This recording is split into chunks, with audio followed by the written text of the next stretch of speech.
right, from the AMOCO News, and when I looked at everything, I felt those photos helped to tell the story, make it unique, and made it powerful. It didn't need 101 words or 1,000 words for that photo. The presidents, remember I got all the presidents. When you look at the book, from Martin in 69, Gator, Carr, you know, and the list goes on. And one more minute, guys.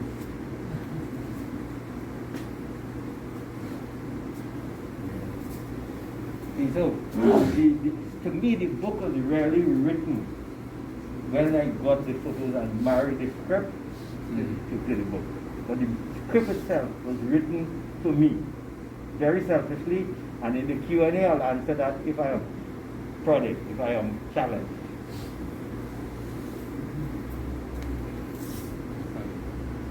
So, okay, the minute is up. This jersey is worn to torment the production people. Offshore production was on top of the interdepartment football. Engineering scars were either at the bottom or second to last. We went on the field with 9 players. Jim Millard, our big stopper, had to go in the goal and save because we didn't have a goalkeeper. Jim Millard, 15 minutes into the match, kicks out the ball to me playing right half. And I was so scared, I decided to volley the ball and flip it through production by chance, and Glenn Holder pounced at the ball and score. And we dropped 3 on offshore production. The top team in the competition, we dropped 3 with 9 men. With 9 men, we dropped 3 of them. After all these years, yeah, that is what I will never forget that.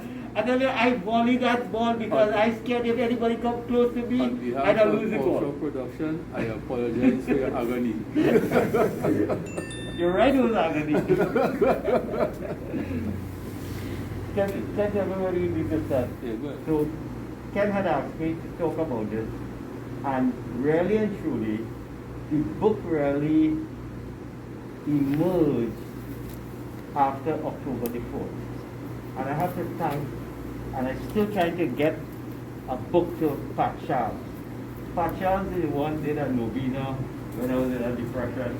And on October the 4th, when the novena ended, is when I said, I am going to publish the book. Hello, High Water. Even the BPP wanted me to publish the book. I said I'll publish it at my expense. And that's how it, you know. So, to me, I want to say this in all sincerity. This book is a book for AMOCO Trinidad people in particular, and BPPP retirees, and definitely during the pioneering years from to me it was 72 to 75. So Peter and you all from 70, when you started 74. 74. You came in after they started constructing the terminal. So yeah, but the construction. I was in the terminal in Wimpy. Right. I was working at Wimpy. Right. I did all the filing of the whole of the process here. So I digress. Let's do the one moment of silence.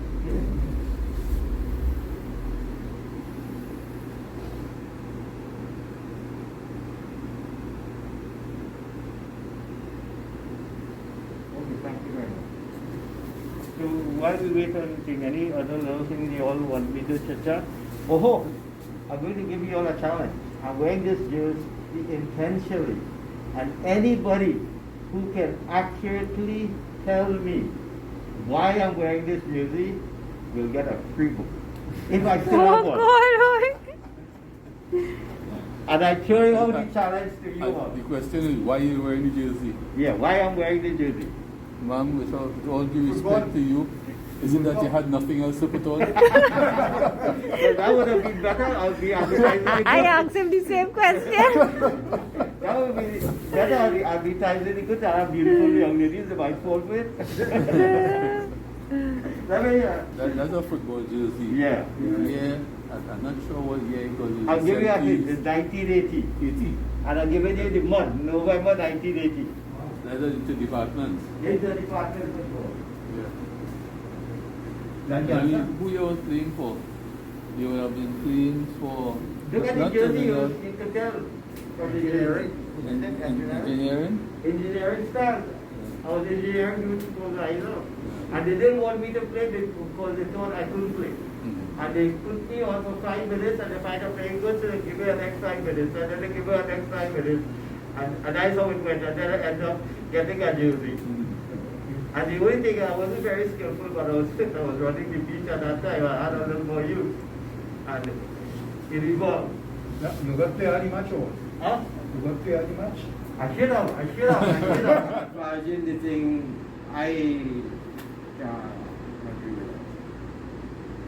they just say these things and make people feel that they're doing something or they. And you know, the thing about it, the same politician who boasted that when the price of oil went up and the gas price went up and they get extra money, brought down the economy from 60 billion revenue to 35 billion. And they won't talk that, you know, but they say, okay, we get an extra billion and boasting that thing. And it is not due to their initiative. Their initiative brought the, and that's in the paper that I, which the Business Guardian picked up and published on February 12th, I think, this year when I talked to the SP. It brought the national economy from 60 billion down to 35 billion.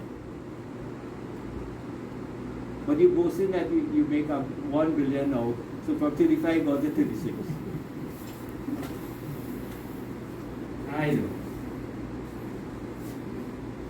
So, ladies and gentlemen, I think you really have to leave. Mr. Cowan did us. That's why I published it at this time. I wanted the people who contributed to building this great company, AMOCO Trinidad, and consequently BPTT, and their families, to recognize the contribution that they made to the nation in building this company and causing the two biggest economic booms in the country. Taking the unemployment from over 24% down to 8%. Taking the finances from budget in 1972, I think it was 310 million, but let's say 300 million, to over 6 billion by 1982. And by 1998, it was 15 billion. And then AMOCO, what do you call it? No, when AMOCO was bought, Trinidad was bought out by yeah, when it was bought out by BP. You see, we were blessed with a pioneer, Ramsey, welcome. Yeah, and it subsequently grew to 40 billion. So, in using the book, my suggestion is to read the foreword by Rupert Mance, and then read my author's note, read the introduction, and read the conclusion. And what I summarize there is not identified exactly in those details because I quoted the economists and thing and put it in probably more complex language. But I'd like to read just a couple sections like the foreword. Rupert Mance says in the second paragraph, the AMOCO Trinidad story is a concise and informative history of the company. The history is clearly presented from the perspective of an insider, someone who was intimately involved in the development of a great company. Mm-hmm. That's not my words, that's Rupert Wood from the Ministry of Energy. We ought to be proud. We helped nurture if we didn't start building up a great company. The book is not just a collection of statistics and engineering achievements, as the author skillfully interweaves into his account interesting narratives and personal notes about the leaders of the company and other players. He pays tribute to the many people, local and foreign, who gave their best and were dedicated to ensuring the success of the company, and who by extension contributed to the economic and social benefit of the nation of Trinidad and Tobago. I say those are not my words, but that is the truth. I live by that. I know what you guys did. I know what was done up to 1975 when we had no water, no electricity in the housing area.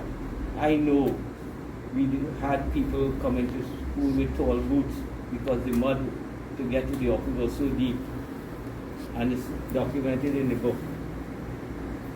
Going on to the author's note, any history of Trinidad and Tobago will reveal that AMOCO Trinidad Oil Company, AMOCO Trinidad, played the pivotal and vital role from 1972 in transforming the nation from being mainly low income, poor, with high unemployment of over 20%, being primarily rural, lacking in infrastructure and facilities, to the modern, vibrant, affluent society of today, fueled by petroleum, petrochemicals, and liquefied natural gas. As Robert Riley at the farewell to Shafi Ali at Jaffa's in Queen's Park looking over the Port of Spain skyline said to the crowd, all of that you all made possible. That Port of Spain skyline.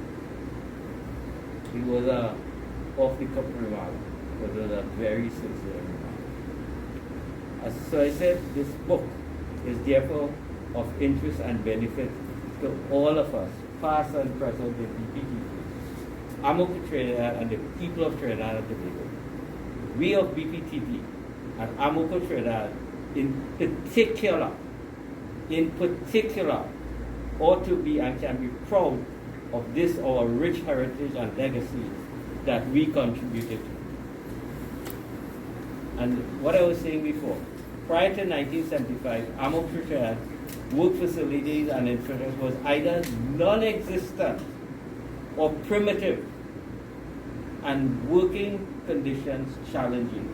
That was an understatement. Yet AMOCO Trinidad employees at that time, the pioneers, persevered and developed a strong, vibrant, dynamic company which fueled the economy of the nation and helped to build the fabric of our society. Why do you think we have all this traffic jam and accident, well not accident, traffic jam and bottlenecks and things? It's the affluence that we created. So we created good and bad. So I said this book is therefore also dedicated to all BPTPs and AMOCO Trinidad management employees and their families, in particular the pioneers, who asked not what their company could do for them, but built, developed, and nurtured AMOCO Trinidad for their love of company and country. Next I come to the introduction. And I'm not going to recent claim that the biggest company in Trinidad, Texaco Trinidad Inc., Textrin, wanted to buy the lease.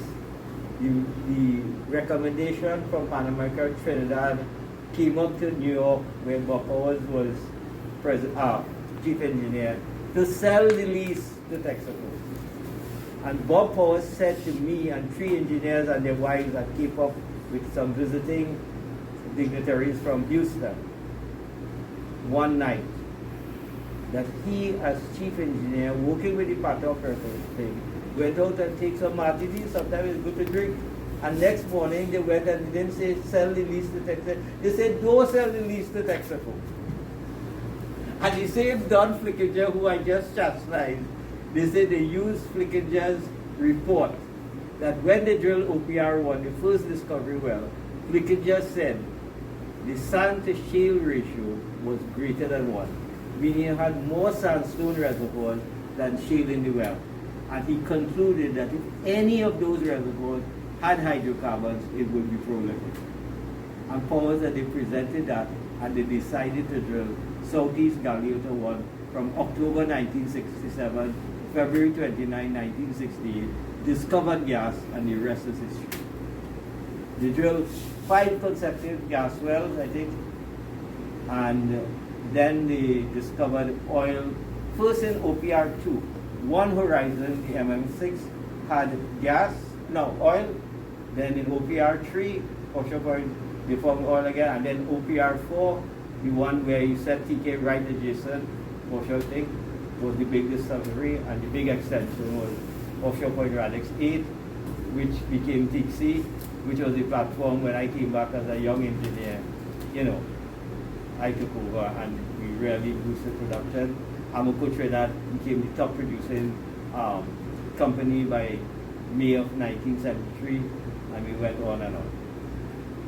So I discussed the exploration efforts and showed what I just summarized, and I quoted the paper from Gene Thomas. Again, this was a lucky break for me because they used to have biannually Caribbean engineering conferences.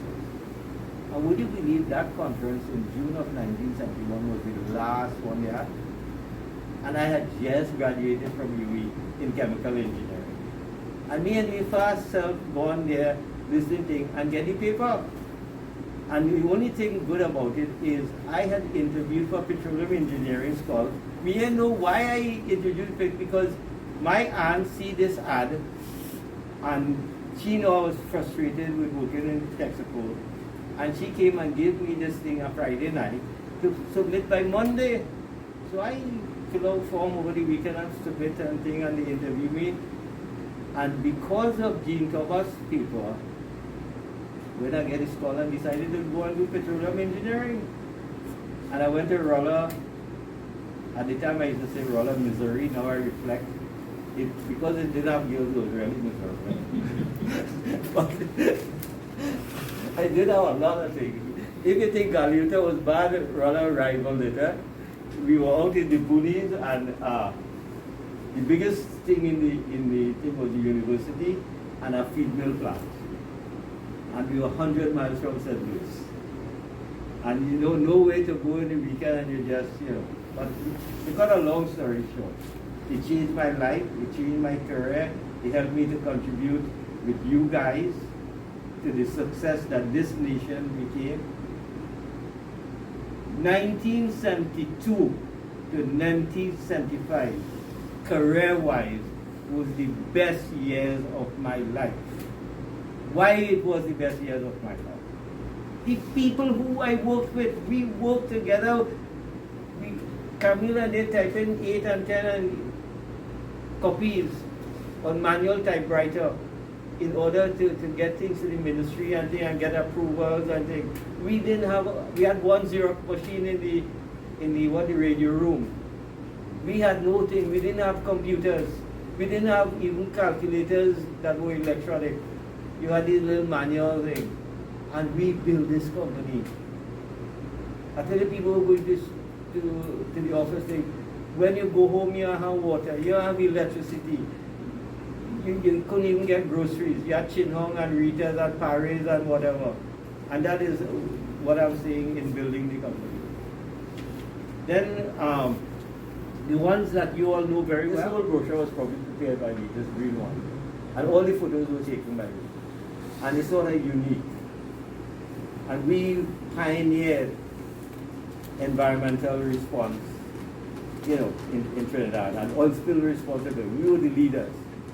And then you all kindly got the chapter on the pioneers from Ken. It is a chapter dear to my heart. And this is why this book is published today. When every week I got up and see Ken note, this one died. The next week and next one died. And the next week and next one. I said, good God. I can't write eulogy for these people. And some of them I didn't know as intimately as others. And then it hit me, Shastri. I get up 2 o'clock in the morning. And I say, Shastri, in 2016 you wrote about the pioneers. I'm going to tell you later on if you grill me why I wrote about the pioneers. And I said, good God, Shastri, you have to send this out. I had to go to my old computer, dig this out, and send it to Ken to send it out. And there is where the first inkling of I should publish this book. Because when Kermit and the, what I call the Houston posse got it, they cost me. They cost me. They tell me, Shastri, but this thing's so good. Why you don't write a book? And I tell them, well, I wrote a book. And they say, why the hell you don't publish the damn book? And I said, BPTT don't want me to publish the book. They said, well, to hell with it, BPTT. And I still resisted. And then when Pat broke my thing on October the 4th, and he said, look, for 3 reasons I'm going to publish this book. 1, for the pioneers, for what you guys contributed. And I mean, all this. 2, when I saw in 2019, and I ain't going to pull no punches, you know, the Prime Minister and the Minister of Energy had spotlight on the energy. And they didn't say one word about everything. Petrochemical was everything. And Petrochemical collapsed shortly after, so maybe it was 2018. But AMOCO Trinidad didn't exist. And I sat there and I probably died. At least part of me. The part that I can raise. Like the hard part about it. What chapter that is? Huh? But the point was, I was astounded that people could, at senior level, distort the history to such an extent when you know the company contributed to the 2 most major booms in the country history ever, and you have one word on it. So I had that other motivation to say, look, I owe it to the people I work with. I owe it to their families. I owe it to the country to say it as I see it. When I'm wrong, I'm saying it. And the last one was, this is the 50th year AMOCO Trinidad came on production. And BPTT, I want to say a word. When we go say something, I say if I have to spend my money to say it, I will say it. This is the year I have to say it. We in December. If I didn't say it when I think, nobody would have said it in this year, the 50th year. So I rest my case. Then we went on to the Galuta to Mother Fire. I dealt with that, and I said, I put the authentic reports to thing. Then we had to rebuild, I mentioned that, I don't want to leave it to him. The oil and gas fields, chapter 10, to me is where it's for the geoscientists and the geoscience students, but it authenticates all that I've said before, how they got the reserves, what the reserves in the different fields and things. But it's not meant to be read like a novel, and you know, it's not like, you know, like a certain young boy came back after he graduated from university, and I call it to Aji. You know, when you start to work, you just get fresh, and you'll be looking for a man to marry. So he met 2 young, beautiful secretaries there, and he felt he was infatuated and probably even in love. So he decided to try a shot. But only pick a name that only wants to choose for this romance novel. I go pick the name Camille. So, let me say this, this is fiction, This is fiction. Any resemblance to anybody's name, living or dead, is merely coincidental or accidental. So he asked this young lady Camille to go with him to a company function, and he get blankety blank. And he said, please, pretty please, go with me. He begged. And then after he get back again, he went on that coconut tree and he weeped and thing, and then, you know, so then he take so it's not that kind of novel that we only read it, This is technical stuff.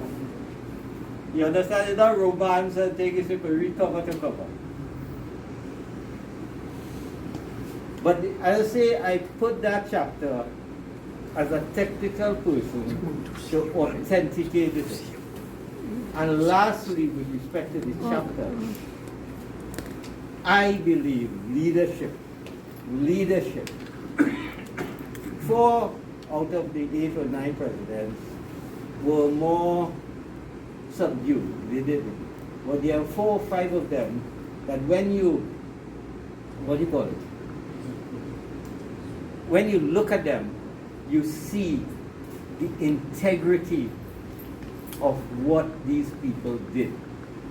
And the one quote I want to leave with you is the one that Errol Mahabir said about Bob Powers.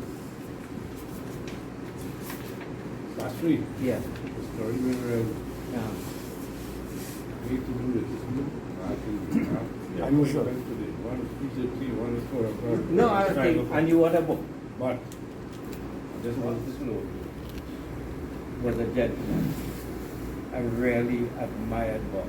And he was the one, with a blink of an eye, came in and turned around the non-saleable crude to make it saleable, installing the chemical-electrics, and the rest is history.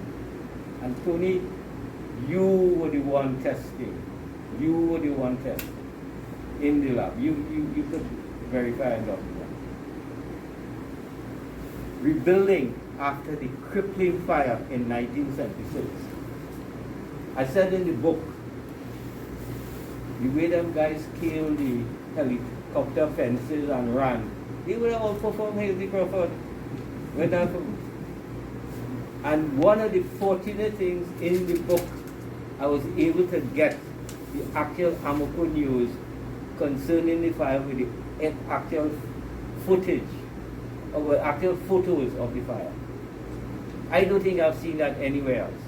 And you have the actual statement of Charlika, who was the president, of why we were doing what we were doing and the whole rebuild. You have the photos with Errol Mahabir, the ministry working in sync with AMOCO Trinidad to rebuild the AMOCO Trinidad and the economy. I was privileged and fortunate to be the first engineer assigned to the terminal. And I won't lie to all you, when I was told that I became the process engineer, I tell Kermit Warren, I say, I don't want to do that. That little piddly plant all they have down there, all they were sending me to look at. And that was the best education and the most challenging job I ever had. Because what I missed was the volume of crude and water that we were producing to the terminal with 3-phase flow, and the slugging was more challenging than the Texaco refinery, which I worked as a summer student, and which I worked before joining AMOCO, with 450,000 barrels a day. Because that was steady state flow. You didn't have the sand problem, you didn't have the emulsion problem, you didn't have a lot of problems. And it was the toughest job I undertook, because them terminal boys, anybody to go around here, weren't easy. I guess Tony's part of terminal, be part of the lab. But they are easy. They felt that I, as an engineer, came into the terminal to spy on them.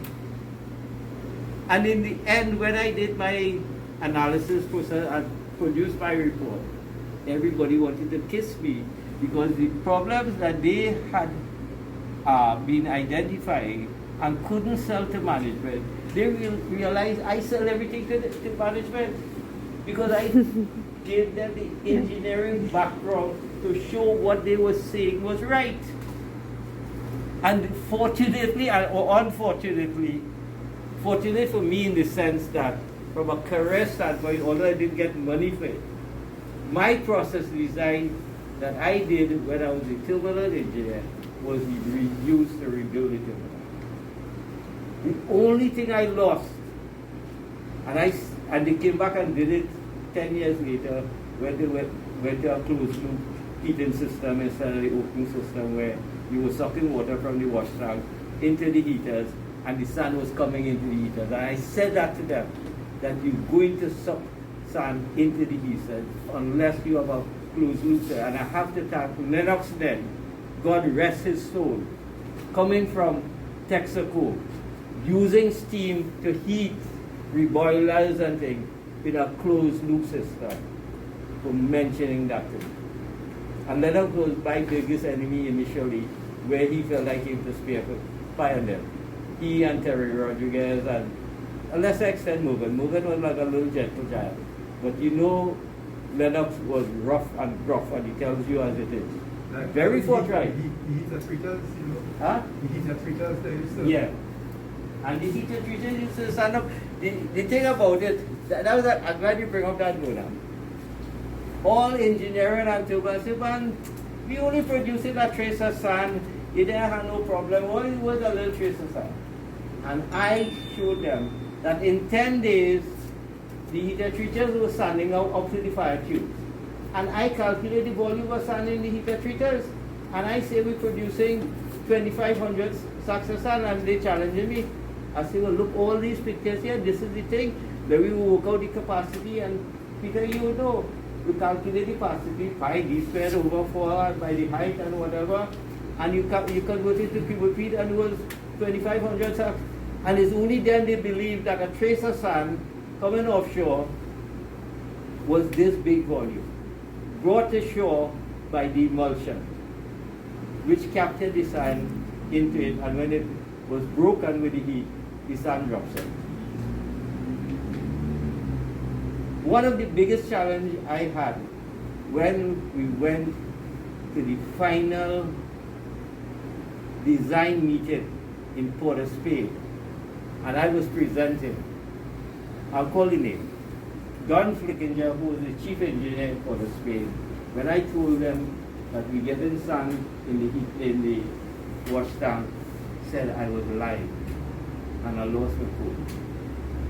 And I said, I will stand here and I will repeat exactly what I said. And I did it, and I repeated it, and I repeated it, and I sat down.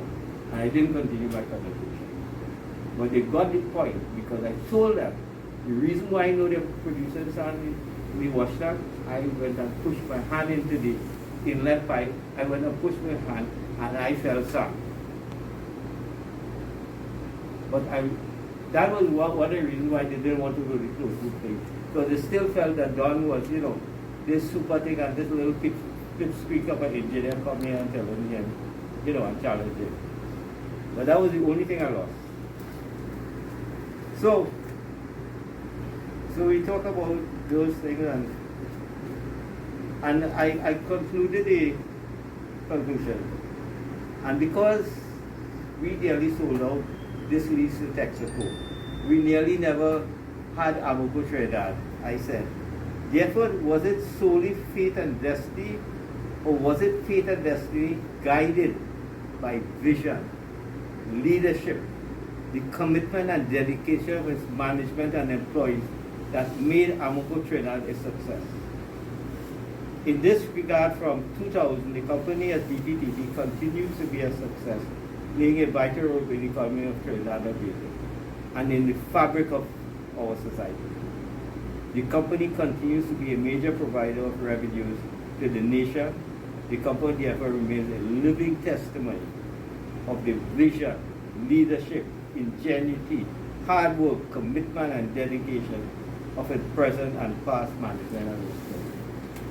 And if you look at today's Guardian, BPTT is to invest, I think, 800 million, you know, in 2023. It continues to be the backbone, or one of the backbones of the society. And where did it start? With AMOCO Trinidad, starting exploration in 61, having a bus, and although we failed, we rose to the challenge, and the response was to continue and to continue. We found gas first, then we found oil, and all of that's in the book. So that's the overview, how to use it. On the individual, as a joint retirees project. I set up a number of interviews with a number of people, telephone, and other than Rod Faria, who wrote me a very nice thing, which I did, I got out of Rod personally. Nobody attended it. And I'm the type of a person that when I get vexed and I say I'm going to do something, I end up doing it. And the book I wanted to write with the BPTT Retirees Association is probably too late to write. We would interview the production people and write about the production. Interview the drilling department people and write it. We interview the construction people and write about the construction. You know, the heroes, the ups and downs, and that didn't come out. And when I started to write my thing for myself, is when I say, Shastri, you don't know how you could write about production, drilling, warehouse thing. You don't know that. And then it hit me, Shastri, you know about the pioneers. You know the general thing that happened. You were part of that. Write about that. And that is how the pioneers chapter came in. Because I felt I was part of it and I could have written broadly, you know, and showed where we were from the mud and the slush and the this and the that, and we built Galuta Point out at the swamp and whatever, and the people who did it and how they did it. And Ramsing Bikraj doing graphical well records. And he want to pay me for a blasted book now. Made him to slap. Oh God, I'm taping this. No, I mean, he used to come in on weekends and hand draw the best reservoir engineering records I have seen. We didn't have computers. Isn't that right, Ramsey? Sure, right, yeah. Okay, and then you want to pay me for a book? I want to say something, John. You sure? You go ahead. This? On behalf of everybody, I commend you very highly for keeping documentation of this history. And secondly, to put it out in such a nice format, a book format that we all can share. AMOCO to me is a great success story. And I take this opportunity to thank each one of you, because each one of you, whether in production, whether in lab, whether in construction, everywhere we had interactions somewhere along the line. It's because of your hard work together. AMOCO was a success. All of you contributed, and I know you very well. We worked together, and I enjoyed crossing your paths, and you're in my heart. So I want to thank you so much for the work you all did. We all did together to make a success story in our AMOCO. When I joined AMOCO, I didn't have a second shoot. I remember coming to Mearo, buying 2 doubles and drinking 5 water. But when I went to Galeota Point, the joy was there because all of you, humble, loving, helpful, one way or the other. You all made my life wonderful. We all made each other life wonderful. I didn't have a good education, I got a scholarship. I'm okay with a scholarship. Study. And keep going step by step. And even up to today, the rich experience I got from AMOCO, I'm still an instructor for the IEC. I met your son the other day, and I asked for him. He said you will go. I had all the embrace for him because of you. And Vonam, oh God, all the construction support you gave me, that I was still in the lab with Johnson offshore. Ken is doing a wonderful job to keep us informed. So again, to all of you who made our lives, we made each other's lives beautiful. Thank you. I never had this opportunity. Show the love of my heart, working with such a wonderful team and making us success. So thank you very much. And Shastri, again, thank you for keeping the history. I learned from Shastri, don't throw away any paperwork. and listen. I started volumes and volumes till eventually it rolled over and I just started throwing away. Especially when you start to scan stuff and keep it. So thank you, Shastri, for a great job. And God bless all of you. I'm sure we will bounce up again somewhere along the line.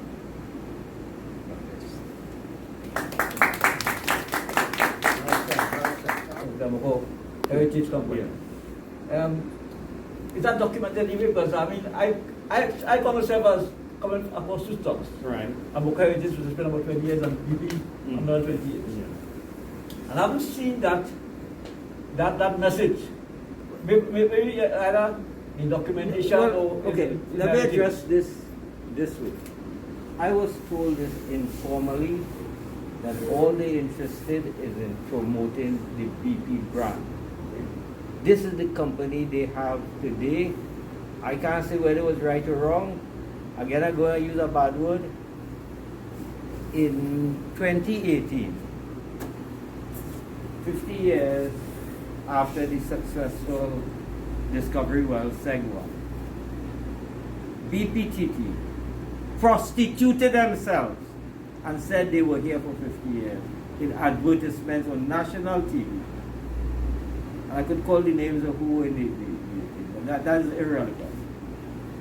The management, in my view, didn't do what powers and they did. They pretended they were here for 50 years. When, it was 67 to 98. What, 21 years? No, 51 years. Was AMOCO Trinidad? No, actually, it goes back to 61 when it really first well. So, yeah, whatever it is. My math's probably not too good, but the point I'm making, they took the AMOCO Trinidad years and said it was BPTT years. And is that really ethical? And go on and advertise it all over. And they were saying they're promoting the BP brand. I have no problem with promoting the BP brand, but you owe it to the country to say it as you know it, man. BP didn't do everything. BP did a lot. The forerunner predecessor company started it, built it, and you capitalized on it. And I accept that. I accept that. They took it to high heights, fine. I have no problem with that. But don't go and prostitute yourself and say you start dancing, man. Sorry for the language. Did you recognize, and I recall it in your conversation, you frequently spoke about it, but is there anything on the social impact on the country? No, I say I have a chapter on it, corporate social responsibility. But in your conversation, you said it frequently. Yeah, I talked about Renegade. I know you all know more about that than me, you know. And I talked about the AMOCO involvement with the environment and that type of thing. I mean, I didn't want to belabor the point, seeing that it's in the book.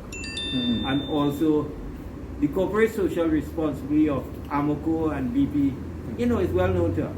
I mean, I'm not saying that, you know, we can expand on it and document, but I didn't want even the book to sound that we boasted or we over bragging. You know, I highlight the thing and I leave it there. And what was done by the company speaks for itself. But I don't want, you know, that to be, but we hit the highlights. We won 9 Panorama Championships.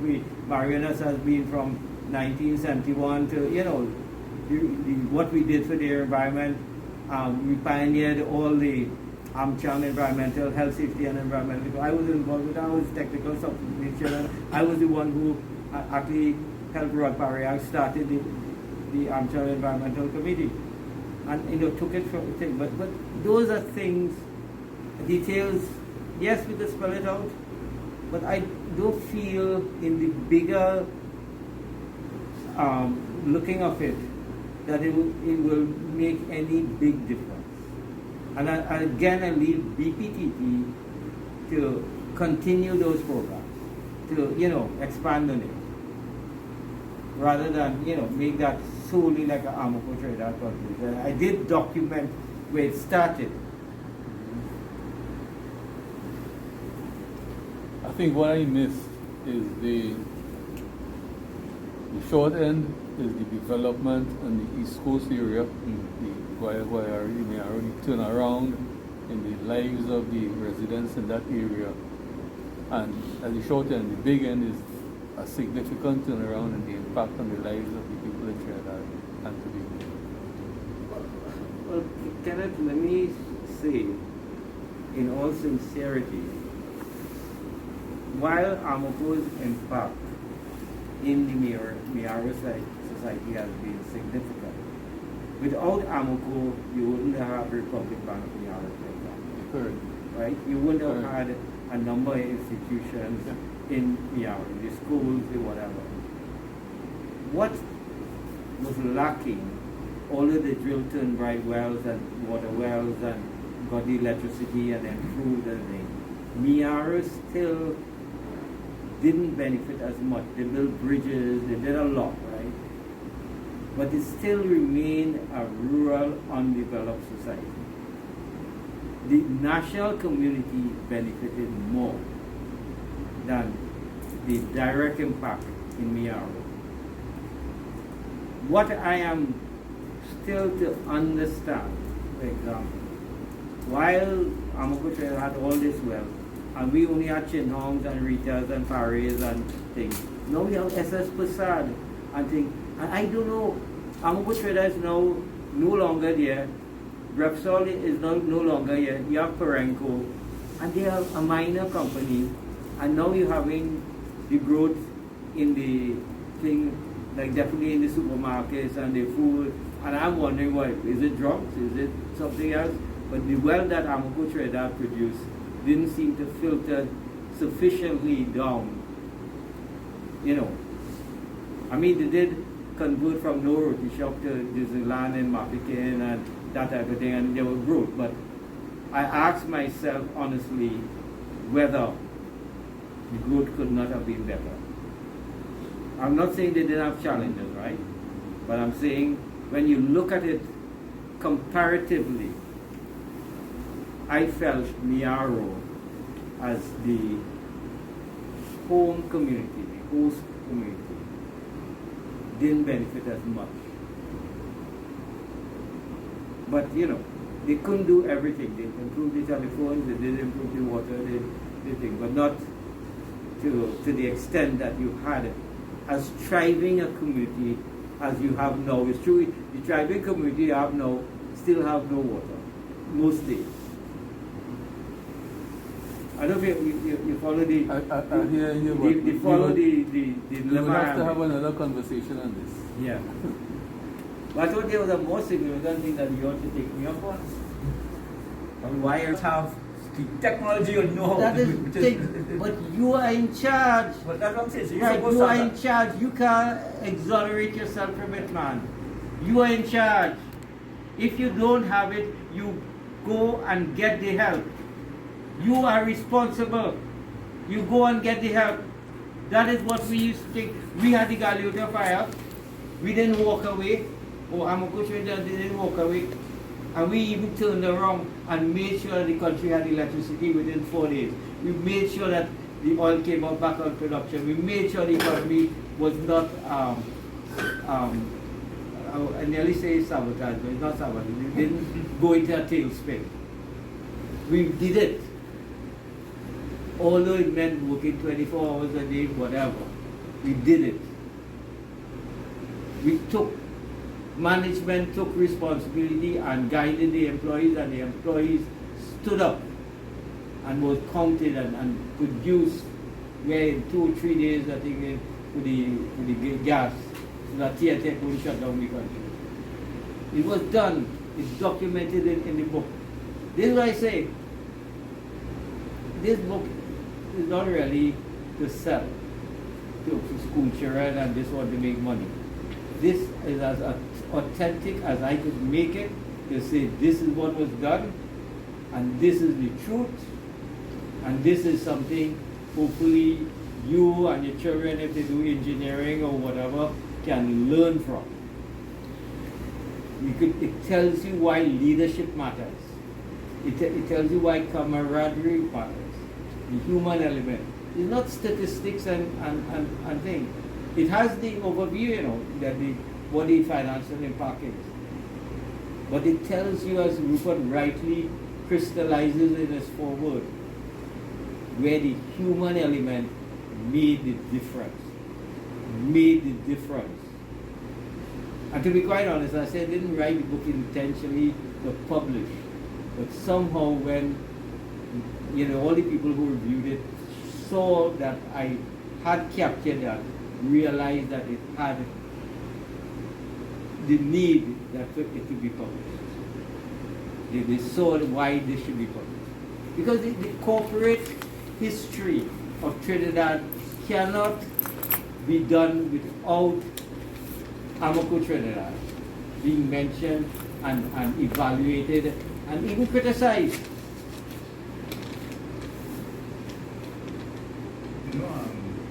Somewhere along the line, they would have hit every union. Oh, yeah. I remember that.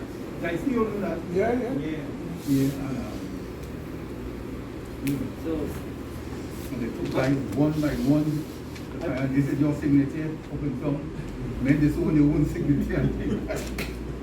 so I think, as Kenneth knows, this thing started off. Kenneth knows well the Naprima Sports Bar before and I was coming down to do that, and Kenneth asked me whether I could do a thing, and I said I'll do it today. Mr. Cowan had waited on me, and we like to think I have these young ladies to take up safely back to the pool as well. But I think we have crystallized, the important aspects of what the book can give you. It crystallizes where you all contributed beyond probably you and your family may have imagined. And you all have to be proud of that. I may not live long enough again to tell you it again. So I had to do it. I said, when I woke up 2 o'clock in the morning and said, I'm going to send to Kenneth that pioneers thing, I was grieving. I was grieving to the people who died. And I had to go back to this old computer and find this thing and pull it out and set it out. And that I did genuinely get some good costs that why I didn't publish the thing and why I didn't publish the book. And I woke up. And I said, thanks to the Pat Charles. She pulled me out of depression, which... One more thing, how come that AMOCO, the oil AMOCO producer, at time unions were lobbying to get the oil from there to go rather than import oil from the refinery? Well, again, it's in the book. Here it is, you have a high API gravity oil, very low sulfur content. This is the premium oil needed in the States to get low sulfur discharge in gasoline, whatever. AMOCO had the refineries at Yorktown, Texas City, and I think Whiting. The Texaco refinery was built for low grade, low gravity crude. Heavy crude. And heavy crude. So are you going to take at $35 US a barrel oil, put through a refinery when what it needs was $25 US? And because the gasoline content you're getting out of the thing by going through the 8 topping and 4 topping and whatever would be so low compared to what you get in the States with the proper refinery mechanism, the proper refinery, and Tony and they did the distillation test repeatedly. You know it was what, 80% gas oil or something? Yeah, it was very high, very low thing, and it's in the book that it was fetching premium prices. So why are you going to shoot yourself in the foot to sell the oil for $25 a barrel when you could get $35 a barrel? So that's what in the book too? Yeah. Okay. West Swearingen, I quote from Swearingen when they made the discovery. And that was, again, showing the value of getting the right multinational to work with you. If it is your own business, getting the right person to be your partner is important. You just don't pick up stupid people like me and say, be your partner. You gotta get the right people. If you have the right partnership, things grow, things blossom, it bloom and grow, and that is what happened. And this is where, I think this book is also a living testimony. That multinational didn't come here in Trinidad to run the country. That was being pushed through in the 70s and the 80s and 90s. Where the wealth came from if they were raping the country? How did the unemployment, when the population was 800,000, was 24 million, and now the population is 1.3 or 1.4 million, and it's down to 5 and 6%. In other words, the unemployed, which was like, let's say 100,000 in the 1970s, is now down to 50,000, all the population has expanded.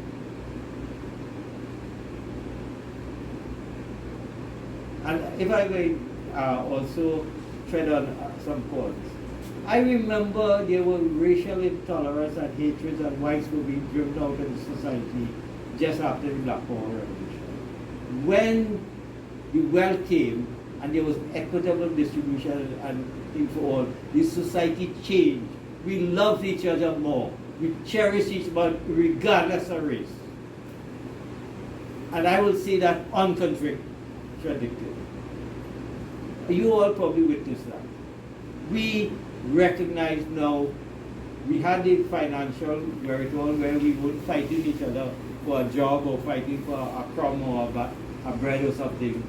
Everybody can contribute and they have the right to live, and whether you're black, white, blue or green, you are part Trini and you will be our Trini brother and sister, and we were.